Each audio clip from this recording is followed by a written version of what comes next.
Apa yang terjadi jika fundamental ekonomi Indonesia ke arah rupiah 15.000 terhadap dolar, minyak mentah $100 per barel, lalu Amerika terus menaikkan suku bunga dolar untuk menarik dolar pulang ke Amerika dengan lanjut terus perang dagang serta perang tarif di berbagai wilayah yang dilakukan oleh Amerika ke semua negara yang Amerika defisit neraca perdagangannya. Akankah Indonesia aman atau terjadi tight ekonomi?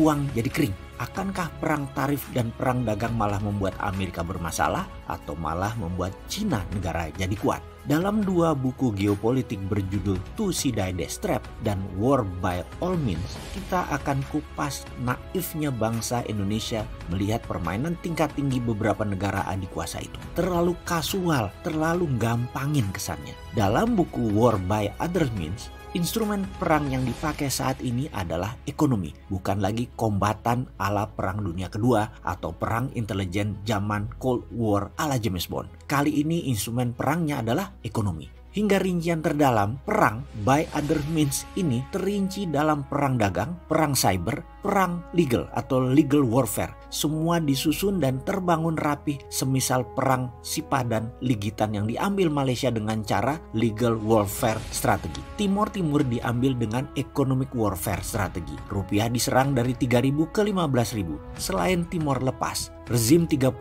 tahun rata tanah. Harga aset BUMN dan swasta bertumbangan jadi tinggal 20% nilainya, dibeli murah para kapitalis panen raya seperti JP Morgan, Goldman Sachs, Temasek, dan kapitalis-kapitalis lainnya. Pengalaman pengusaha Indonesia seperti Pak Rosan dan Pak Sandi kala itu di tahun 98, mereka juga panen akbar. Harga aset tinggal 20%, banyak disapu oleh mereka, kemudian dijual di harga normal kurang dari 5 tahun kemudian. Triliunan aset mereka bertumbuh hanya dalam waktu kurang dari 5 tahun. Mereka berdua adalah sedikit dari orang yang mendapatkan manfaat dari serangan economic warfare yang dimanfaatkan sebagai peluang memperoleh kemakmuran dari sebuah kebodohan rezim. Bisakah ini terjadi kembali? Banyak yang merindukan peluang ini. Saat ini lain karena swasta tidak terlalu bermain, hanya BUMN. Inilah masa harga BUMN menjadi genting. Percayakah bahwa ada tsunami kecil ketika economic hitman menyerang lagi, maka BUMN yang akan kolaps? Siapa yang mau ambil peluang? Kembali ke war by other means. Perang cyber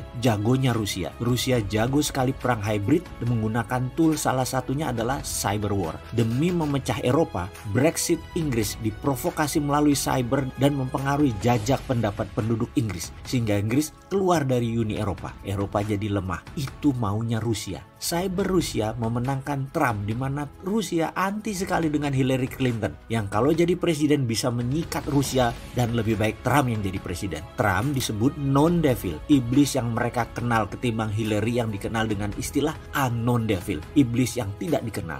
Rusia pakai data FBI di crack email Hillary, disebar hanya 12 jam sebelum pemilihan presiden. Dalam To See Die Dash, buku tersebut menjelaskan mengenai perang menggunakan foreign policy dan defense policy. Dengan kebijakan luar negeri, juga kebijakan pertahanan. Ini di Indonesia nul putul memahami dan menyelesaikan masalah beginian. Nation interest negara besar itu tidak terbaca, tidak memahami dalamnya setiap niat mereka, tidak mengerti membaca langkah catur negara besar tersebut, seperti pemerintahan Cina yang mendukung ekonomi Indonesia namun juga tetap menyuplai narkoba, dibanjiri di Indonesia. 90% narkoba itu dari Cina.